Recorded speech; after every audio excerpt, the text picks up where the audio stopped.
ni juhudi. Unaweza ukapeleka mtoto shuleni, umempa fedha za kila namna, madaftari ya kila aina, lakini akikosa juhudi ya kujisomea atakuwa failure. Mvua zinaweza zikanyesha, lakini zikinyesha hizo mvua, alafu wewe ukazuia nguvu zako kuzipeleka shambani, wengine watavuna, wewe hautavuna. Mpe Yesu makofi mazuri. Kwa hiyo gharama ya kumfuata Yesu, jambo la kwanza ni maamuzi. Hicho ndicho nataka kuzungumzia leo. Lazima uwe na maamuzi.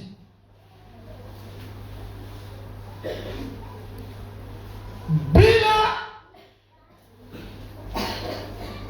kuwa na kikwazo chochote, ukitaka kumfuata Yesu kikamilifu, Paulo anamwambia Timotheo kwamba tazama mwanangu Timotheo, anasema uwe kielelezo kati ya watu wote walioamini. Anasema tazama mimi ninakaribia kumiminwa. Anazungumzia habari za mauti yake. Anasema mwendo nimeumaliza, imani nimeilinda. Kwa hiyo naomba uelewe kwamba kwa sababu umemfuata Yesu, lazima uwe na maamuzi yaliyo sahihi. Lazima uwe na maamuzi wewe mwenyewe. Nimesikia waimbaji wametuimbia wimbo mzuri sana, kisema hata kama utakutana na jaribu, maana yake kama una maamuzi hautaweza kurudi nyuma. Haleluya, haleluya. Nisomee kitabu kimoja cha Injili kati ya Injili 3 zilizoandikwa na mitume.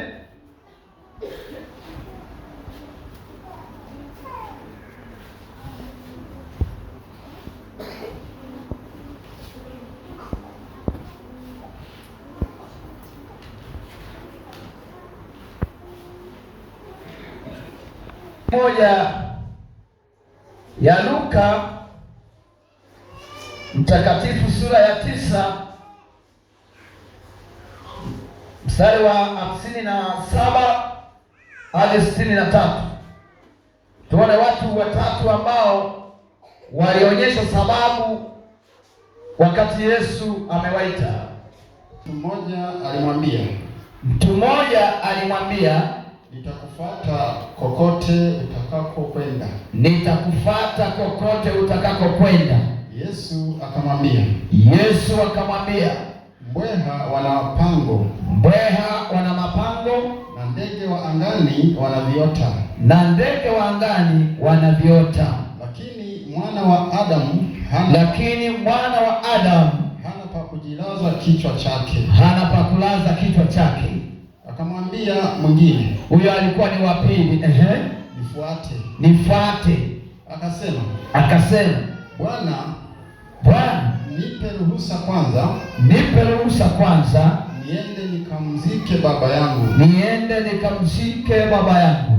Akamwambia, waache wafu wawazike wafu wao. Anasema akamwambia waache wafu wawazike wafu wao. bali wewe enenda ukautangaze ufalme wa Mungu. Ndio. Mtu mwingine pia akamwambia, huyo alikuwa watatu, akamwambia, Bwana, nitakufuata, lakini nipe ruhusa kwanza nikawaage watu wa nyumbani mwangu. Nipe ruhusa kwanza nikawaage watu wa nyumbani. Yesu akamwambia, mtu aliyetia mkono wake kulima, kisha akaangalia nyuma, hafai kwa ufalme wa Mungu. Amen. Wakati Yesu alipokuwepo katika mazingira ya nchi, maneno haya anasema aliwaita watu, na wale watu wakakubali kumfuata, lakini kila mmoja akatoa sababu zake. Wa kwanza alipoitwa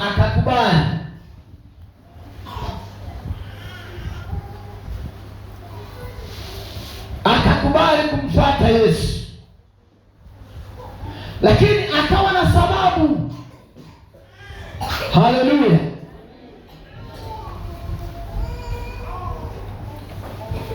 Akatoa sababu kwamba nimekubali kukufuata, lakini akatoa sababu.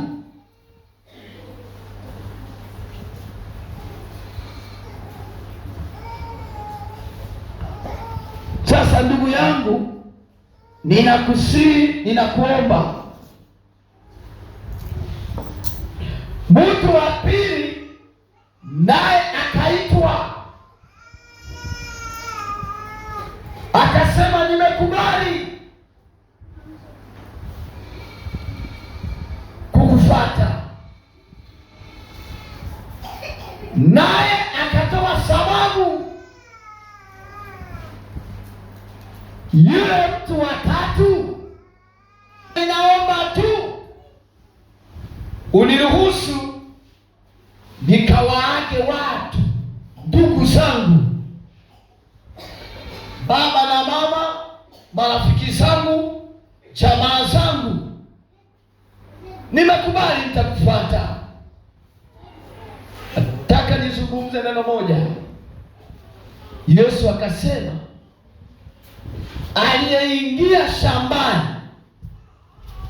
akatia mkono wake kulima, alafu akawa anageuka anaangalia kule alikolima, hafai kwenye ufalme wa Mungu.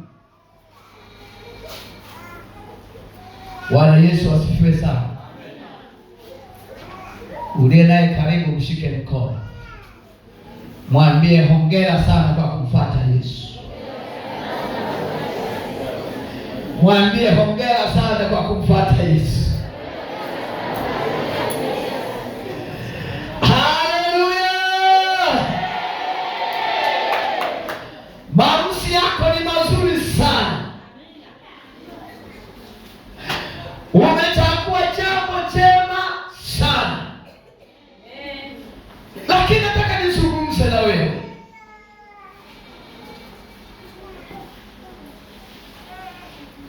Kwamba katika eneo hili ambalo umeamua kumfuata Yesu na umekubali kumfuata Yesu, naomba nikupe angalizo.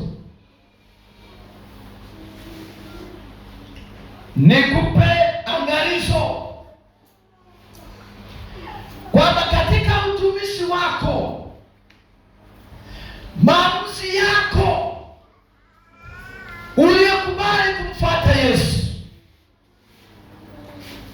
jitahidi sana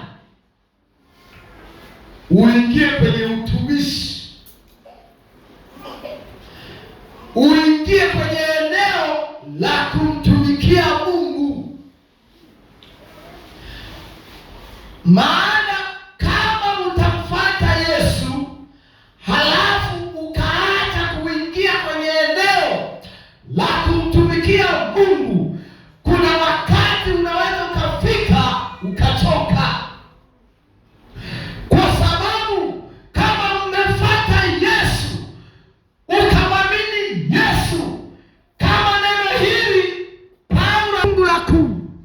Mtu mmoja tusomee. Mungu akakuhesabia haki, kinywa chako kikakiri kwamba wewe ni Yesu, ulikufa ukafufuka, wewe ni Mwokozi wa maisha yangu. Ushahidi wa maandiko nasema ukapata wokovu. Lakini nakupa angalizo hili, ili uendelee kupata haki, lazima uwe mtumishi. Haleluya! Lazima uwe nani? Mtumishi. Kama utakomea tu kuhesabiwa haki, kuna siku utachoka, kwa sababu utakuwa hauna gharama yoyote inayokugharimu. Kuna wakati utafika utachoka, utakoswa sabani gani inayokufanya uendelee na wokovu.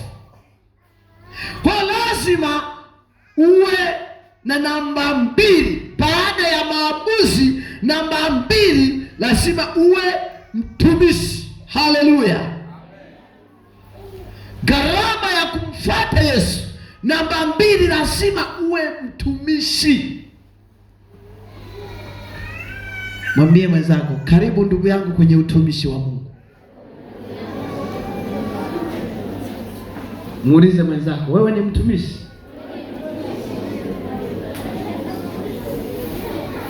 Muulize, wewe ni mtumishi? Haleluya! Injili ya Yohana 12:26. Muulize uliye na karibu, wewe ni mtu? Muulize.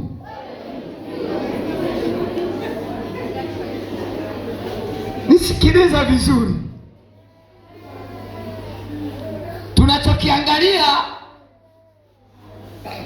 katika gharama ya kumfuata Yesu, ya pili, lazima ukubali na utambue ya kwamba mimi nimemfuata Yesu, lakini hatua inayonifanya niendelee, lazima niwe mtumishi.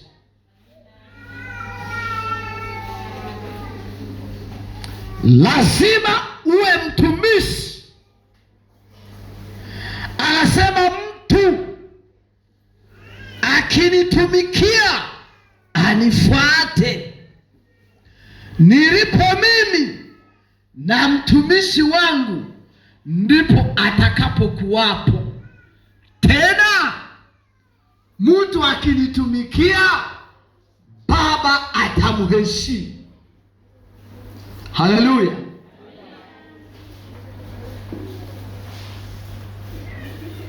Tamani sana kuwa mtumishi.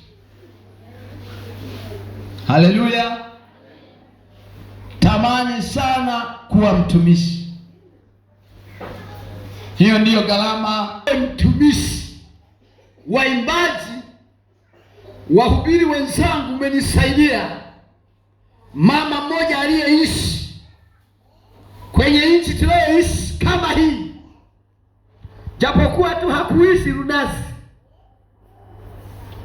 aliishi, lakini baada ya muda mwili huu ukachoka, mmesema akafa, akafariki.